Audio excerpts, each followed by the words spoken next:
15 फरवरी को रूस के आसमान में हुआ था एक जबरदस्त उल्का विस्फोट। खबर आई थी कि उसके असर से 1200 लोग घायल हो गए, लेकिन नासा के वैज्ञानिकों ने अब जारी किया है एक ऐसा हैरान करने वाला आंकड़ा जो बता रहा है कि वायुमंडल में हुए उस धमाके से जो ऊर्जा पैदा हुई है वो हिरोशिमा परमाणु विस्फोट से भी 30 गुना तक ज्यादा थी। 6 अगस्त 1945 घड़ी की सुइयों ने जैसे ही 8:15 के पड़ाव को हासिल किया, एक गगनभेदी परमाणु विस्फोट ने जापान के हिरोशिमा शहर को खंडहर में तब्दील कर दिया। तबाही की एक ऐसी आग बरसी जिसने बर्बादी के चंद लम्हों में हिरोशिमा शहर के 1 लाख से ज्यादा लोगों को मौत के घाट उतार दिया।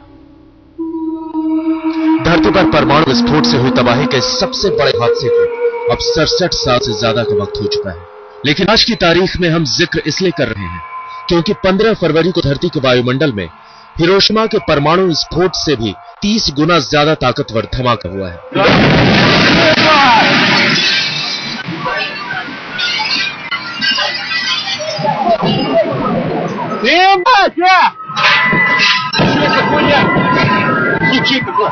पंद्रह फरवरी यही वो दिन था जब धरती का साक्षात्कार हुआ एक बहुत बड़े खतरे के साथ।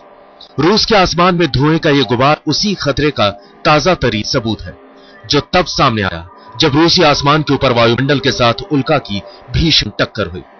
अमेरिकी अंतरिक्ष एजेंसी नासा के वैज्ञानिकों के मुताबिक रूसी क्षेत्र के ऊपर वायुमंडल के साथ उल्का के टकराव से जितनी ऊर्जा निकली वो जापान के हिरोशिमा शहर पर अमेरिका की ओर से गिराए गए परमाणु बम से निकली ऊर्जा से 30 गुना ज्यादा थी।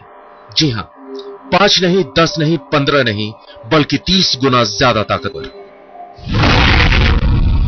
अंतरिक्ष से भटक चट्टान का एक विशाल टुकड़ा उल्का के रूप में रूस की धरती की ओर बेहद तेजी से बढ़ रहा था।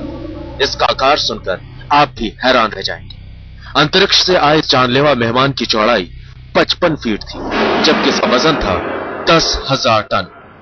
वायुमंडल में दाखिल होते ही इसमें जबरदस्त विस्फोट हुआ और इससे 500 किलो टन बेशुमार ऊर्जा पैदा हुई। इतनी ऊर्जा जो हिरोशिमा के परमाणु विस्फोट से 30 गुना ज्यादा थी, क्योंकि हिरोशिमा परमाणु विस्फोट में करीब 18 किलो टन की ऊर्जा निकली थी। वैज्ञानिक इसे आधुनिक समय की एक अभूतपूर्व घटना मान रहे हैं। ये जो हुआ है, इट इज अनफॉर्चुनेट कि ऐसा एक एस्ट्रॉयड हमारे धरती पे गिरा। इनफैक्ट अगर ऐसे हो जाता है विदाउट एनी अर्ली नोटिस तब तो हम कुछ भी नहीं कर सकते हैं except that we have to accept the fact. तो इसका जो हुआ है अभी, we have to know this coming up at least 2 years before और 1 year before, so that we could do something ताकि हम उसको रोक सके या उसका पता जो है उसको चेंज कर सके। नासा के मार्शल स्पेस फ्लाइट सेंटर में मौजूद मीटियोराइड एनवायरमेंट्स के अधिकारी बिल कुक ने एक अखबार में कहा कि रूसी वायुमंडल में हुए विस्फोट की ऊर्जा दूसरे विश्व युद्ध में इस्तेमाल किए गए सभी हथियारों की ऊर्जा से भी अधिक थी। गनीमत है कि विस्फोट धरती के वायुमंडल में हुआ, क्योंकि अगर इसका वजूद धरती पर होता तो नुकसान दहशत की कल्पना से भी परे होती। रूस में जिस उल्कापिंड ने तबाही मचाई है उसकी ताकत मध्यम दर्जे के परमाणु बम के मुकाबले 30 गुना बताई जा रही है। वैज्ञानिकों का कहना है कि उल्कापिंड की रफ्तार काफी ज्यादा होती है। जब यह उल्कापिंड एटमॉस्फेयर में घुस रहा था तब इसकी रफ्तार आवाज के मुकाबले 50 गुना थी, लेकिन इसका वजन थोड़ा कम था, तकरीबन 10 टन बताया जा रहा है। अगर यह वजन ज्यादा होता तो धरती पर ज्यादा तबाही मच सकती थी। कैमरामैन प्रवीर विश्वास के साथ सिद्धार्थ, दिल्ली, आज तक। रूस में आसमान के ऊपर वायुमंडल और उल्का के बीच जो टक्कर हुई उसके असर से किसी की मौत तो नहीं हुई, लेकिन अंदाजा लगाइए कि अगर हिरोशिमा परमाणु विस्फोट से भी 30 गुना ताकतवर धमाके का असर घनी आबादी वाले इलाके में या फिर किसी बड़े महानगर में होता तो विनाश की कितनी बड़ी कहानी आज हमारे सामने होती।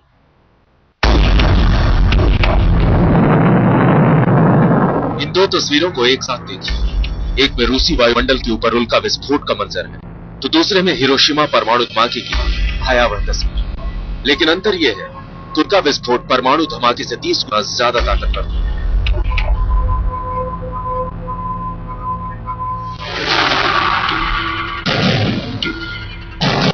हम आपको यह भी बता दें कि 6 अगस्त 1945 की सुबह जब हिरोशिमा पर परमाणु बम गिरा तो महज कुछ सेकंड में पूरा शहर खंडहर में तब्दील हो गया।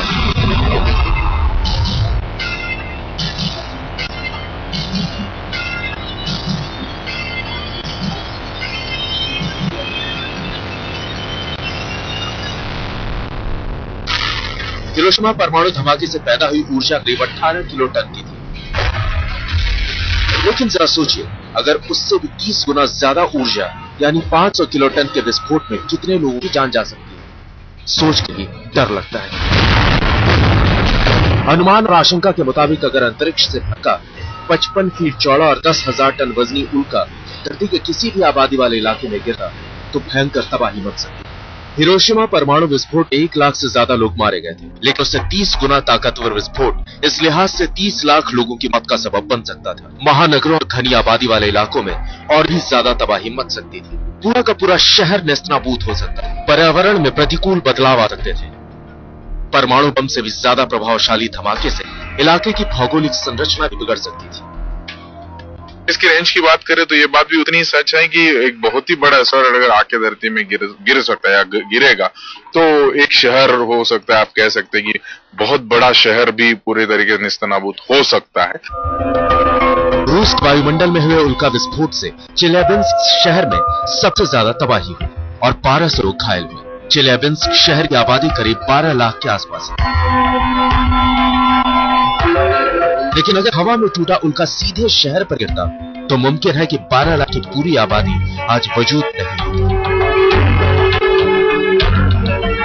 खुशकिस्मती है कि कोई बड़ा हादसा नहीं, सिर्फ आंखों का अनुमान है, लेकिन खगोल वैज्ञानिक की चिंता जता चुके हैं कि औसतन 100 साल में धरती को इस खतरे से दो चार होना पड़ेगा।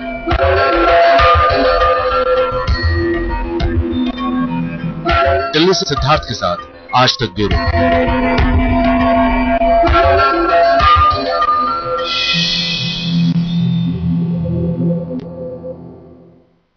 अब बात करते हैं 15 फरवरी को रूस के उराल इलाके में हुए उल्का विस्फोट की।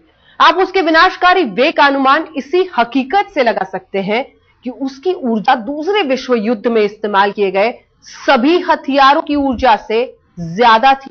1200 से ज्यादा लोग घायल हैं, 1500 से ज्यादा घरों को नुकसान पहुंचा है। ये तस्वीरें रूस के यूराल इलाके की हैं और शहर का नाम है चेल्याबिंस्क। आप देख सकते हैं कि यहां कितनी तबाही मची हुई है।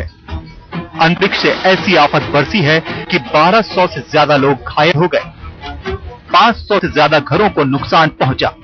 रूस के मंत्रालय से मिल रही जानकारी के मुताबिक चेल्याबिंस्क और आसपास के इलाके में उल्का पिंड वायुमंडल में विस्फोट के वेग से 18 किलो टन ऊर्जा का वेग पैदा हुआ, जो विनाशकारी साबित हुआ। रूस की राजधानी मॉस्को से 1497 किलोमीटर दूर पूरब दिशा में आसमान में धमाके के बाद आग के अंगारे बरसने लगे। रूस में ऐसा एक जगह नहीं हुआ, बल्कि 6 शहरों में उल्का पिंड आफत बन गया। यहाँ के लोगों के मुताबिक उन्होंने धरती को हिलते हुए भी महसूस किया। चश्मदीदों का कहना है कि कांच के जैसे टुकड़े हवा में उड़ने लगे, जिससे कई लोग घायल हो गए। गनीमत रही कि उल्कापिंड में धमाका धरती से ऊपर आसमान में हुआ, वरना तबाही का अंदाजा लगाना भी सोच से परे है। दिल्ली से सिद्धार्थ के साथ आज तक ब्यूरो। उल्का और एस्टेरॉयड के रूप में अंतरिक्ष में हजारों नहीं लाखों की तादाद में पृथ्वी के लिए खतरा मंडरा रहा है। हालांकि 100 सालों में औसतन एक बार ही कोई बड़ा उल्का धरती से टकराता है, लेकिन अगर दुर्भाग्य रहा तो टक्कर में तबाही बड़ी भी हो सकती है। यहां तक कि इंसान का वजूद ही खतरे में पड़ सकता है।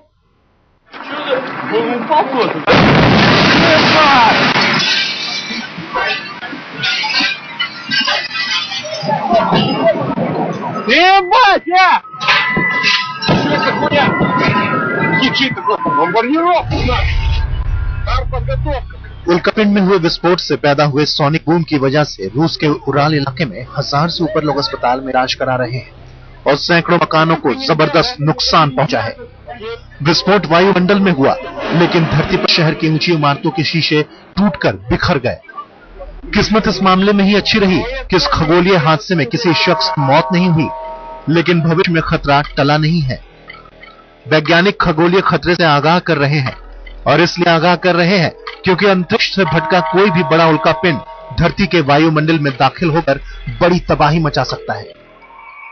हालांकि इसकी आशंका बहुत कम है, क्योंकि नासा के वैज्ञानिकों के आंकड़ों के मुताबिक इतनी खतरनाक और जानलेवा घटना हर 100 साल में सिर्फ एक ही बार होती है। इससे पहले 1908 में इतने बड़े किसी उल्कापिंड के गिरने की घटना हुई थी, जब साइबेरिया के तुंगस्का इलाके में अंतरिक्ष से आने वाला एक भारी पिंड टकराया था। इससे सैकड़ों किलोमीटर के जंगल तबाह हो गए, लेकिन वहां आबादी काफी कम होने की वजह से कोई मारा नहीं गया था। खतरा सिर्फ उल्कापिंड से नहीं है, बल्कि अंतरिक्ष में मंडराने वाले अरबों खरबों क्षुद्र ग्रह यानी एस्ट्रॉइड भी धरती के लिए काल का सबब साबित हो सकते हैं। उल्का की तुलना में एस्ट्रॉइड ज्यादा खतरनाक है, क्योंकि इनका आकार उल्कापिंडों की तुलना में काफी बड़ा होता है। लिहाजा होने वाली तबाही भी उसी लिहाज से ज्यादा व्यापक हो सकती है। Asteroids can travel up to 70 kilometres per second. तो इतने जोर से अगर धक्का मारेगा तो the amount of energy that is released will be so high कि पूरा का पूरा सिटी नाश हो सकता है। एंड जैसे हम लोगों को पता कि डायनासोर सारे मर गए इसी की वजह से, तो ऐसे एक पूरा धरती विनाशकारी हो सकता है। चंद दिनों पहले ही धरती के बेहद करीब से एस्ट्रॉइड गुजरा है, जिसे 2012 DA14 एस्ट्रॉइड के नाम से जाना गया। इसकी चौड़ाई करीब 45 मीटर थी, जो धरती से 17,200 मील की दूरी से गुजरा है। हालांकि 400 सालों के बाद इतने बड़े आकार का एस्ट्रॉइड धरती के करीब से गुजरा है, लेकिन अंतरिक्ष में छोटे छोटे एस्ट्रॉइड ही हैं जो धरती से टकराए तो नुकसान पहुंचा सकते हैं। मंगल और बृहस्पति के बीच क्षुद्र ग्रहों की पूरी बेल्ट है। फिलहाल ये कयास भरी है, लेकिन अगर आशंका हकीकत बनती है तो नुकसान बेपनाह हो सकता है। दिल्ली से सिद्धार्थ के साथ आज तक ब्यूरो। अंतरिक्ष से आने वाला खतरा बेशक बड़ा है, लेकिन खगोल वैज्ञानिक मानते हैं कि विज्ञान ने इतनी तरक्की कर ली है कि इन आसमानी आफतों से कुछ हद तक बचा जा सकता है। लेते हैं जायजा। वैज्ञानिक मानते हैं कि लाखों करोड़ों साल धरती पर विराजमान रहे विशालकाय डायनासोर का समूल विनाश आसमान से गिरे किसी भीमकाय उल्कापिंड की वजह से ही हुआ था। खगोल विशेषज्ञों की माने तो पृथ्वी पर खतरा अभी भी है, क्योंकि अंतरिक्ष में भटक रहे हैं करोड़ों एस्टेरॉइड्स और अंतरिक्ष में मंडरा रही हैं करीब 5 लाख उल्काएं। इंसान खुद को भगवान बनाने की कोशिशों में लगा है। विज्ञान ने गजब की तरक्की की, लेकिन सवाल उठता है कि क्या आसमान में भटकने वाले इन खतरों के निपटने की ताकत इंसान के पास है? क्या इससे होने वाले नुकसान को रोकने की क्षमता इंसान के पास है? हालांकि वैज्ञानिक मानते हैं कि विज्ञान इतना आगे बढ़ चुका है कि उल्काओं और एस्टेरॉइड्स के खतरे को कम किया जा सकता है। खगोल वैज्ञानिकों का मानना है कि अगर पहले से धरती की ओर खतरनाक तरीके से आने वाले उल्का के बारे में पता चल जाए तो उसे पैराशूट से कहीं सुरक्षित जगह पर लैंड कराया जा सकता है। इसे मिसाइल से विस्फोट के जरिए तोड़ा जा सकता है। अंतरिक्ष में ही उसका रास्ता बदला जा सकता है।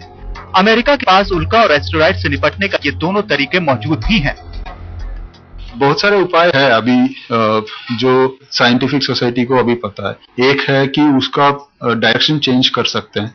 दूसरा है कि उसको थोड़ा सा पैराशूट जैसा स्मॉल इक्विपमेंट्स लगा के स्पीड कम कर सकते हैं। हालांकि उल्का और क्षुद्र ग्रहों पर लगाम लगाना तभी संभव है जब उनका आकार थोड़ा बड़ा हो, क्योंकि छोटे आकार वाले इन खतरनाक मेहमानों की टोह लेना कतई आसान नहीं है। दिल्ली से सिद्धार्थ के साथ आज तक ब्यूरो।